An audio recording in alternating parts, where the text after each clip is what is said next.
Hey, what's up everybody? In this video, I'm going to show you how to make your images go from looking like this to this. And the only thing I changed was the lighting. Lighting is one of the key elements to creating cinematic images and is one of the biggest factors that separates amateur looking films from professional looking films. Now, I recently saw a post on the Facebook group of one of our members asking, why does my image look flat and washed out, but this image that I pulled off of an ad I just watched looks super cinematic? What are they doing that I'm not doing to get that cinematic look? And the answer is lighting. And we'll talk about how lighting can create depth to make your images look more three-dimensional and cinematic. Now, there are four main characteristics of light that I want to cover: direction, color, quantity, and quality. Now, because there's so much to cover, I'm actually going to split this up into two videos. In this video, part one, we're going to be covering direction of light and briefly talking about light color as well. And then in video two, we'll talk about light quality versus light quantity. First, let's talk about direction of light. Depending on where you position your lights, the shadows will allow you to form different shapes or patterns on your subject. So using a basic three-point light setup, we're going to go over 5 common lighting patterns and when you'd want to use them. The key light is your main light that is used to light up your subject, and depending on where you place this key light will depend on the look or light pattern that it gives you. The most common placement of a key light is slightly above your subject and about 45 degrees from the camera off to one side.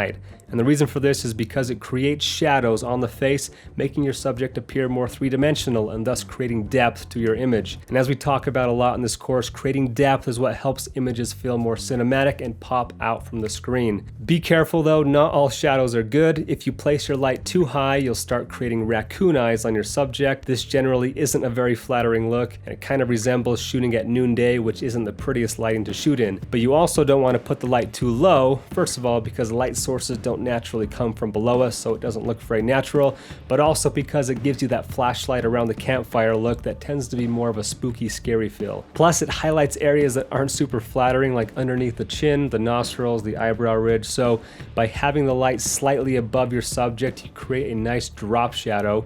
Drop shadow meaning the shadow underneath the chin that outlines the jaw, which is typically a more flattering look and helps create dimension and depth. With this key light position, you also have the subject's eyes lit up nicely, which is usually the main part of the face that you want your audience to focus on. And if you look closely, you can actually see the light source's reflection in your subject's eye, and this is called a catch light. Having a strong catch light can help draw your viewer's attention to the subject and gives your subject that sparkle in the eye look. And depending on the shape of your key light, you can get a variety of shapes of catch lights in the eye. For example, if you use a square softbox or a window as your key light, you'll get more of a square catch light. If you're outside shooting and using light reflected off of surrounding objects, then you'll see those reflected objects in the catch light of your subject's eye. So those are just a couple things I look for when lighting my subject to help give them a more cinematic look. Now let's move the position of our key light to show you the 5 different lighting patterns and the effects they each have on your image.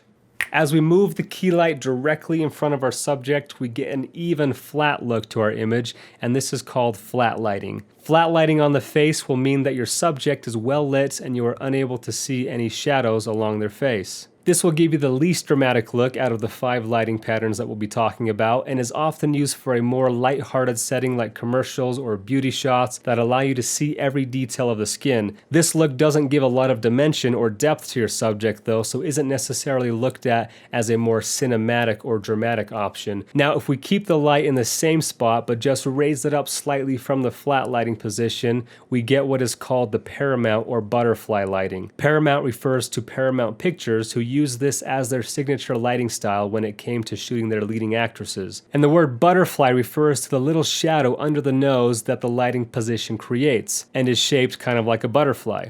This lighting pattern is typically a more feminine lighting pattern because when used properly, the shadows will accentuate the cheekbones, creating depth to the face. But be careful with the height of your light on this look, because if you bring it too low, you will lose the drop shadow under the chin, along with the butterfly shadow under the nose, thus going back to a flatter two-dimensional image.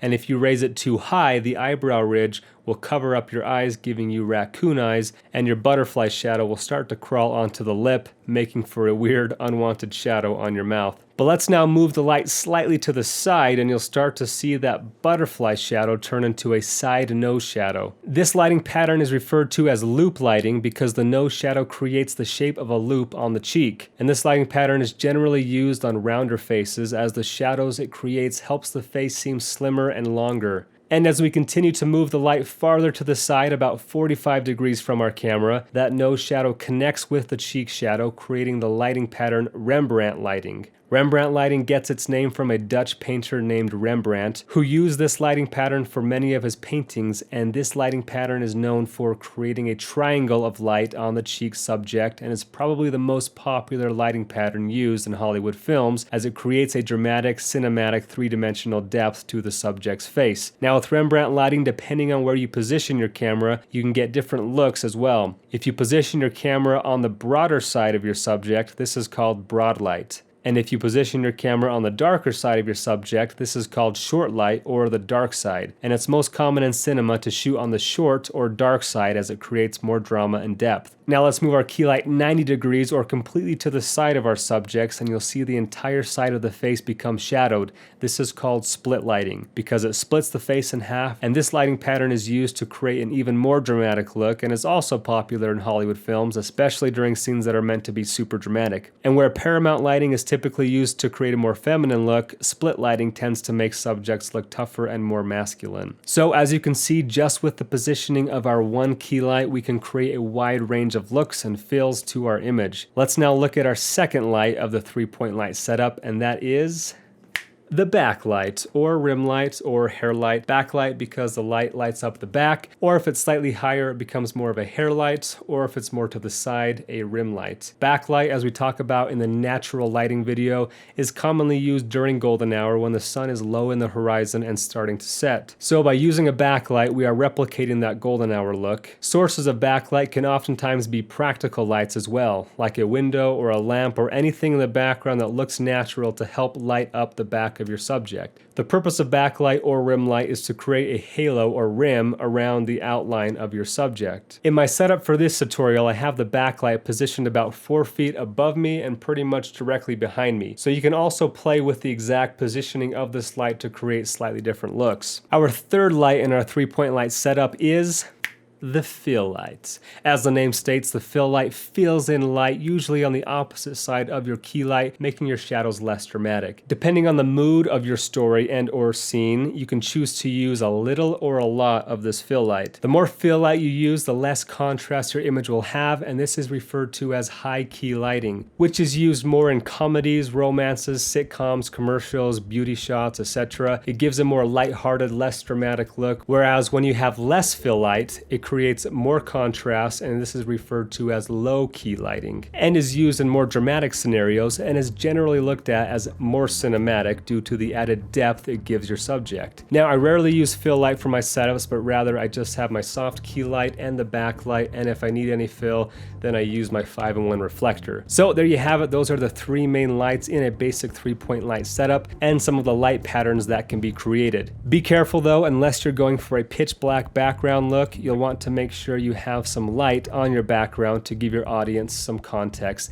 as to where your subject is. This can either be done by allowing your other lights to spill on the background, or you could add another artificial light, lighting up just the background. And a common lighting pattern that can be created by using background light is called checkerboard lighting, which basically means that you light up the background on the dark side of the subject, but leave the background dark behind the bright side of your subject, creating a checkerboard effect. This method once again is used to create depth by contrasting the light and helping the subject pop from the background. To take it one step further, you can add a gel to your backlight to create some color contrast, which brings me to our second characteristic of light, which is color. All right, that's all I got for you guys today. If you want to see the second half of part 1 and part 2 of cinematic light shaping, then you're gonna have to check it out at fulltimefilmmaker.com. This is where I post all of my exclusive content. And guys, I've had a lot of you asking me, post content weekly, post content daily, and I actually do post weekly content and sometimes daily, but it's all in my Full-Time Filmmaker private community. So if you want exclusive content from me, you want personal attention from me, you want my feedback on some of your videos, then Full-Time Filmmaker is the place to get that. That is where I can give you personalized attention. And if you're not quite ready to join Full-Time Filmmaker, then make sure to check out the free 1-hour filmmaking training, which is basically like a free trial to Full-Time Filmmaker, where I share a bunch of insights from the course. But that's it, guys. Hope you enjoyed. If you have any further questions, please let me know.